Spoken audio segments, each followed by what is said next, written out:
Hi, guys, and welcome back to Beyond Borders Teaching. On this episode of Money Matters, we will be discussing building credit from scratch. Stay tuned. Something I quickly learned when coming to the US is how important that credit score thing is. It's not something that I have ever heard about in my home country. However, coming to the US, you quickly learn that having credit, a good credit score, is important for many major purchases. However, we were able to navigate, when I say that, international teachers are able to navigate some of those financial things by having a letter from your sponsor. So my sponsor letter is what aided in me being able to lease an apartment, in me being able to purchase a car. They would have looked at that letter to guarantee that I would be able to pay them, even though I hadn't made any US money as yet. However, that letter was able to carry some weight in order for me to get some big financial purchases off my plate. But for navigating other things going down the line, building your credit is essential. So in this episode, I wanted to share some of the things that you should consider avoiding and some of the things you may not be aware about and some of the things you can possibly do to build your credit and also that you don't land in any debt. So stay tuned if that's something you would like to learn more about. So the term I'm sure you'll often hear me use is about having that financial peace. That's what I hope for us all here as international teachers. We have already made such sacrifices coming from our homes, giving up everything, some of us, to now come to the US to now start all over again, and then in a couple of years to return home. So I really want us to be in a good financial place, and having financial peace comes from three important things: being confident, being calm, and being in control of your money. And that only comes from being aware of your money. Where is it going? How to use it wisely and how to make your money work for you. So if you see me looking down, I'm just looking at some notes I wrote down. So credit should support your life, not steal your peace. Now, there are many credit cards, and if you go to any place in the United States to purchase anything, they are always willing and want to offer you a credit card. Now, one of the things that got me caught very early, I would say within my first 3 months here of the US, I went to one of those popular stores and they asked me, hey, would you like to sign up for a rewards card? And I was like, okay, because at this point I'm new to the US and I'm signing up for rewards here, there, and everywhere. And the person like put the pad for me to type in my information, asked for my address. I found that was kind of strange, but okay, address fine. It asked for my social. Now there's where I should have gotten a little more suspicious and asked more questions. But I put in my social. I'm new to the country and I didn't know everything. I didn't know a lot of things. And then I left the store. And when I left the store, I was like, but wait now, what card did I pay with? So at the time, my husband was with me and he was like, well, check the receipt. And the receipt had a number. And he said, well, look, it have a number there. So you paid with that card. I said, but that is not my card number. So when I went back to the store, apparently what I signed up for, the rewards card, was a credit card. It was a credit card with a small limit of $500, but still, it's not something I wanted. I didn't know it was a credit card. I thought it was a rewards card, something in which, let's say for my birthday, I would get a free gift, or I would get 10% off in the store for being a rewards member. Because some of those rewards programs, that's what they offer. You get a discount, you get 5 cents off on gas, let's say, for example. So what they told me to do at the time, they told me just pay off whatever was spent on the card. Don't use the card, and in 6 months the card will cancel itself. Because that's the thing too. When you have credit cards, if you yourself cancel the card, it affects your credit. So even if they do a credit check to check your credit score, it affects your credit. So you have to be so careful with credit cards. So I will tell you all, when in doubt, make sure to ask a question. Again, I was new to the country, so rewards card, please note, sometimes rewards card means it's a credit card. Yeah, so something I learned. Exactly is credit. Credit is three things. Credit is trust built through consistent repayment. So that's one of the ways to build your credit that I will go further into. You have to use this credit card. However, pay it off, make sure to pay it off on time, and that builds your credit score. And your credit score is the thing you want to have within a good range. Like 600 and up is ideal, and that allows you to purchase more things. It shows that you are a good purchaser, you're a good lender rather, and you pay back on time, and that you can be trusted with money. The second thing is your credit score reflects your habits. It doesn't necessarily reflect your income or value. So if it is your person who spends, let's say the credit card has a max of $3,000 and they spend the max of $3,000 and you're not paying it back on time, it reflects poorly. And then, of course, that in turn makes your credit score go down. It shows that you now have a good habit with money, with spending money, with paying off things on time. And lastly, strong credit is built slowly and intentionally. So you have to learn how to work the credit card to suit your needs by paying it off on time. And some of those credit cards offer cash back. So those cash back value, it can be money that you can use for other things. Use money that can be used to pay off your same credit card that you owe, or some of them offer gift cards and different things, added bonuses for you using the card. So it's about how you use the card. So I'll go further into that. So for this segment, I wanted to talk about credit and financial peace principles. Now, that term, as I said, I have learned that term and I would have done that course. It's Financial Peace University by Dave Ramsey. Thank you so much, Dave, for all your help. I have learned so much from doing that course, and I'm hoping what I learned, what I got from that course, that I'm able to impart some of that knowledge to help our international teaching community. So one of the things, clarity, as I said before, know what you owe and why. Now, your credit card can be put down for certain things, and then for other things, it cannot be used for. So for example, like my mortgage, I could not use my credit card for my mortgage. Now, that would have been very helpful, because if I was able to do that, then of course, I would have gotten a lot of cash back from it, because my credit card is a type of cashback credit card.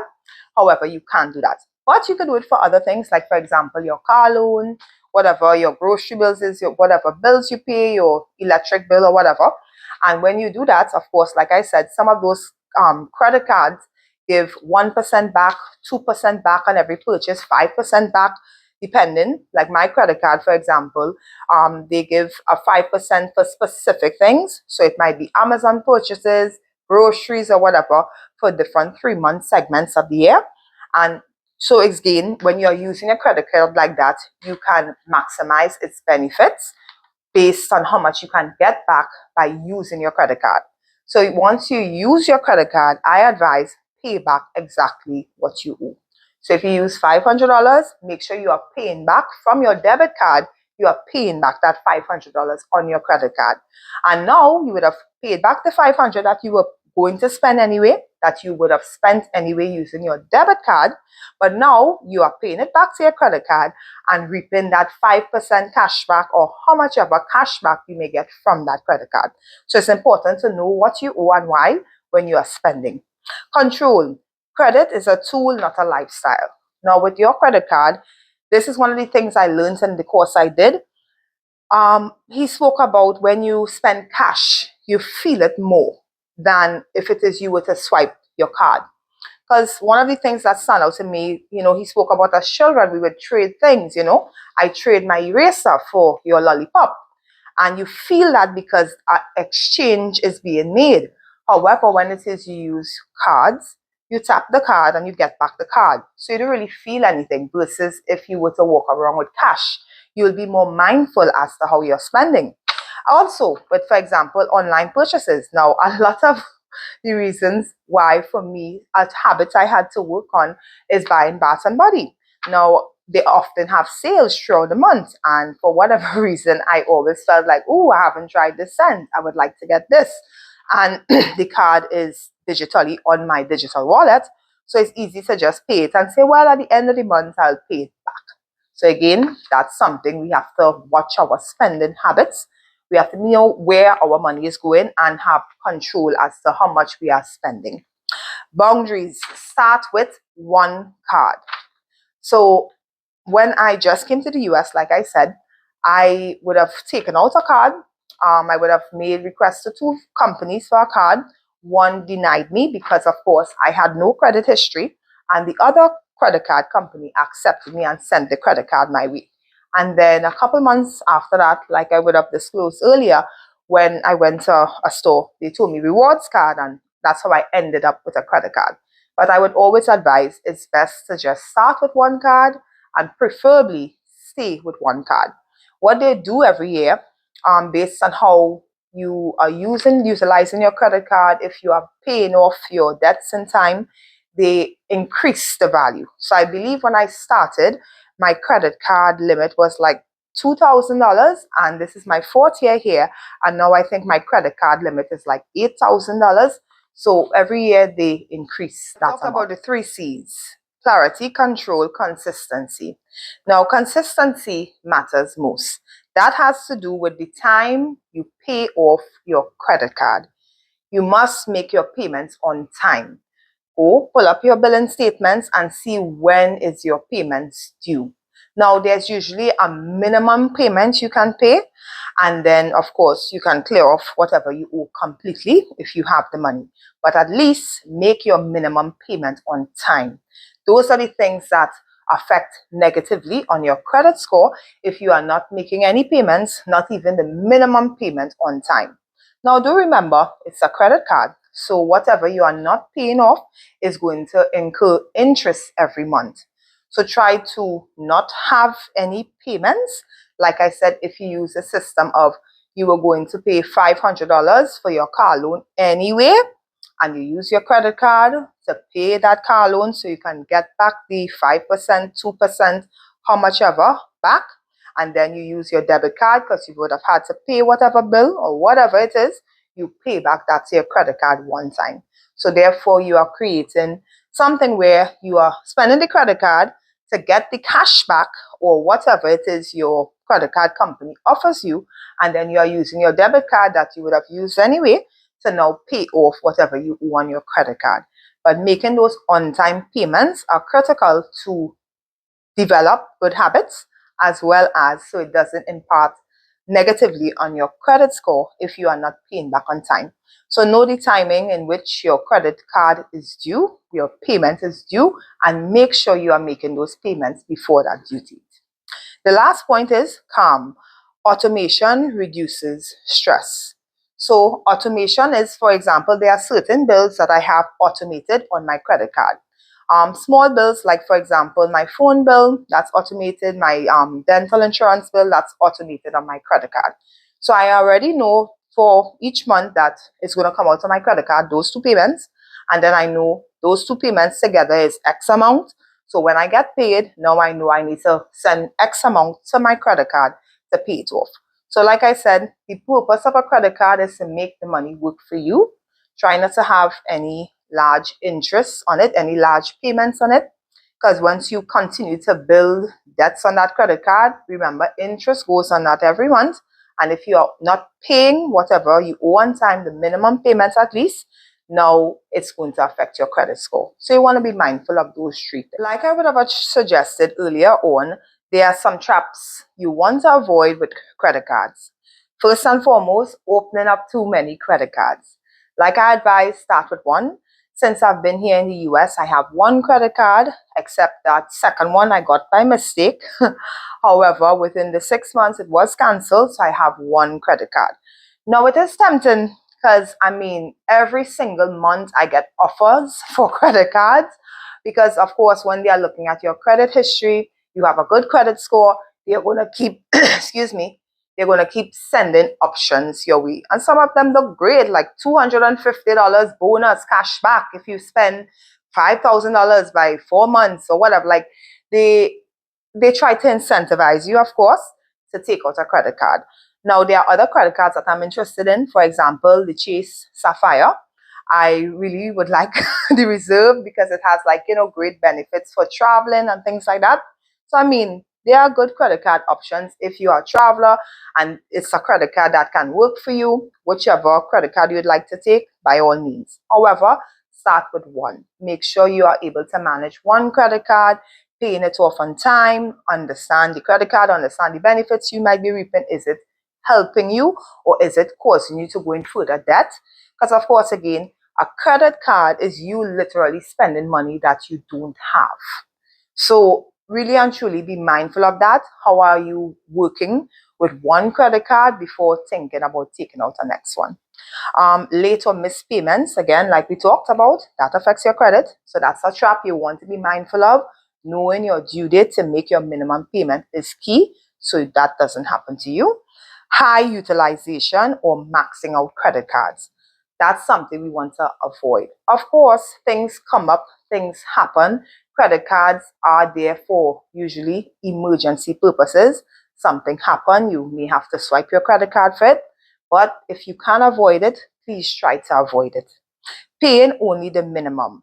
Again, whatever you don't pay off on your credit card, that debt rolls into another month, into the next month. And then, like I said before, credit cards charge an interest. I think it's some 29 point something percent. So you can do the maths as to how much interest is being charged on whatever you owe. So as much as paying off the minimum payment will keep you out of affecting your credit score, it's still not ideal. The ideal thing is to have nothing owing on your credit card so you are not paying interest. Because of course, like we said, we are using the credit card, yes, to get whatever the perks are, the cashback, whatever options they give for the perks of the credit card. But if your credit card has huge debts on it, money is rolling over into every month, that cashback will be nothing in comparison to the interest that is being charged on what you owe. And lastly, co-signing cards for others. Now, that is something I personally would not do because, of course, you are not now in control of that person's spending. And also, the credit cards try to incentivize you, like add a user to your credit card and you will get this. But then if something happens, money and friends don't agree. That's something my dad always said growing up. He always said, if you want to lose a friend, lend them your money. So something kind of stuck with me. So it's something you may want to tread lightly around, co-signing cards for others, because now that's tied to your name, that's tied to your credit score. So whatever poor decisions they may make, now that is going to fall on you. So be careful of those things. Your first 3 credit card steps, I would advise. 1, open. 1, secure or beginner card. So we just come to the US. As I said, we are opening credit cards so we can build our credit, so we can have a credit score that will help us with our purchasing power for various things. For example, in purchasing a home, one of the things they're going to do is run your credit score to see, what's your credit score? Are you a person we can trust to give a mortgage to purchase a house, to purchase a car, or whatever it is? Now, however, something I really dislike, when they run this credit check, it drops your credit score. However, it usually drops it for maybe a week or 2. And then once you don't do anything crazy, of course, the credit score will go back up to what it's supposed to be. So open 1 secure beginner card and start to build your credit. Secondly, use under 30% of the limit. Try to stay between 10 to 20% of the limit. So whatever your limit is, your credit limit is $5,000. Calculate what is 10 to 20%. That's what we want to stay in. For the max 30%, what is the 30% of my max credit card limit usage?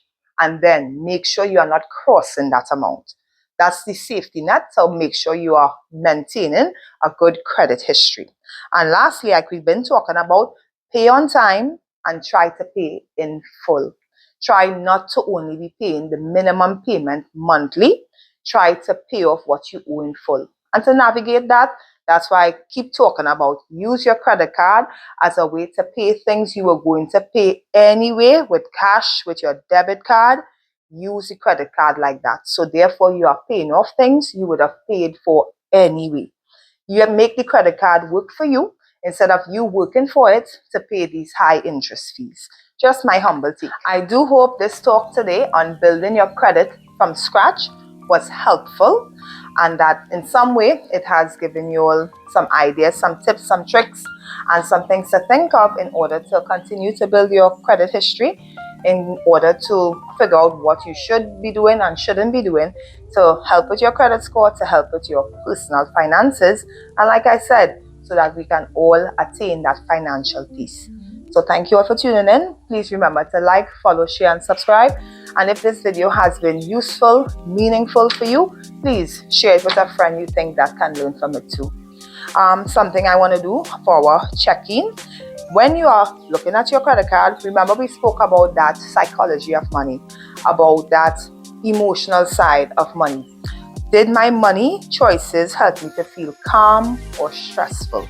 Remember we talk about being mindful, and that can help us get that calmness when we are spending our money and how we are spending our money. It's all about having that awareness. That helps us to feel in control, and once you feel in control, you can have that peace. When we are also thinking about our credit card, we are thinking about, did I stay within my limits? Now again, things come up. However, we have our budget that we should be using, as we said, we talked about in our previous episode with our budgeting.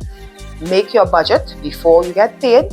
A budget gives you permission to spend. So know exactly where every single dollar you're getting paid is going to. So once you have that, now you can have parameters that you set for yourself that you are able to spend within. Things may come up. If those things come up and there are emergencies and you need to use your credit card to see about them, that's fine. However, try to stay within your limits. Try to have that self-control so that you can continue to have peace by not overspending and then attaining more debt. And also, ask yourself, what habits help me to feel more in control? Now, in the program I did, they spoke about cutting up your credit cards. Don't even have credit cards. He has his reasons for why. I'm sure on the Dave Ramsey show, if you're aware of the guy. If not, definitely go check out his videos. He gives a lot of insightful knowledge. He tells it raw and real, and he also quotes it from a spiritual side. So I really, really like his channel and content. I have learned a lot, and I'm telling you, you will learn a lot too. So think about that when you're spending your money. The habits. It's all about building the right habits within your spending, having that self-control. So thank you all again for joining us for this week's episode. I do hope this episode has helped you in some way. If you have any questions, please feel free to leave a comment down below and I will address those questions. Take care, have a wonderful week, and also happy Valentine's Day in advance. Bye for now.